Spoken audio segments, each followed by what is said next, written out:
Hi. ಇವತ್ತು ಒಂದು ವಿಶೇಷವಾದ ವಿಚಾರ ಹೇಳಬೇಕು. ಏನಪ್ಪ ಅಂದರೆ, ಚಂದನ್ ಶೆಟ್ಟಿಯವರು ಅಂದರೆ ರ್ಯಾಪರ್ ಚಂದನ್ ಶೆಟ್ಟಿಯವರು ಮತ್ತೆ ಮದುವೆ ಆಗ್ತೀನಿ ಅಂಥೇಳಿ ಹೇಳ್ಕೊಂಡಿರುವಂಥದ್ದು. ಸೊ, ಈಗಾಗಲೇ ಹುಡುಗಿ ಕೂಡ ನೋಡಿರುವಂಥದ್ದು. ಮುಂದಿನ ವರ್ಷ ಅಂದರೆ 2027ಕ್ಕೆ ಮದುವೆ ಆಗ್ತೀನಿ ಅಂಥೇಳಿ ಹೇಳ್ಕೊಂಡಿರುವಂಥದ್ದು. ಇದಕ್ಕೂ ಹೆಚ್ಚಾಗಿ ಡೈನಾಮೈಟ್ ಅಂಥೇಳಿ ಒಂದು ಆಲ್ಬಮ್ ಮಾಡಿದ್ದಾರೆ.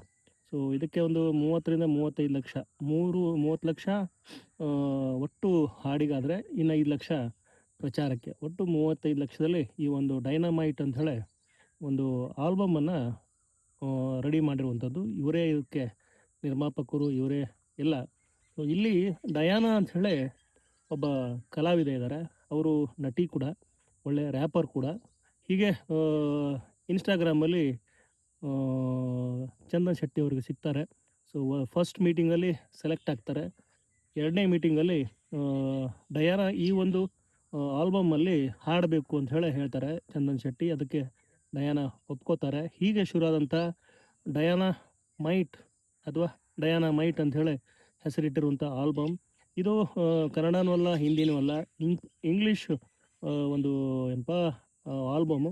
ಸೊ, ಈ ಮೂಲಕ ಚಂದನ್ ಶೆಟ್ಟರು ಇಂಟರ್ನ್ಯಾಷನಲ್ ಲೆವೆಲ್ಗೆ ಹೋಗ್ತಿರುವಂಥದ್ದು.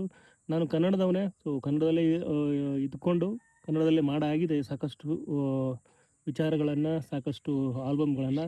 ಕನ್ನಡವನ್ನು ಇಂಟರ್ನ್ಯಾಷನಲ್ ಲೆವೆಲ್ಗೆ ಹೋಗಿ ತೊಗೊಂಡು ಒಂದೇನೋ ಸಾಧನೆ ಮಾಡಬೇಕು ಅನ್ನುವಂಥ ಕನಸಿದೆ. ಸೊ, ಹಾಗಾಗಿ ಈ ಒಂದು ಪ್ರಯತ್ನ ಅಂಥೇಳಿ ಹೇಳ್ಕೊಂಡಿರುವಂಥದ್ದು. ಸೊ, ಚಂದನ್ ಶೆಟ್ಟಿಯವರ ಈ ಎಲ್ಲ ಮಾತುಗಳ ಜೊತೆಗೆ ತುಂಬ ಇಂಟ್ರೆಸ್ಟಿಂಗ್ ಅನ್ನುವಂಥದ್ದು ಅವರ ದಾಂಪತ್ಯ ಜೀವನ ಮತ್ತೊಮ್ಮೆ ಶುರು ಆಗ್ತಿರುವಂಥದ್ದು.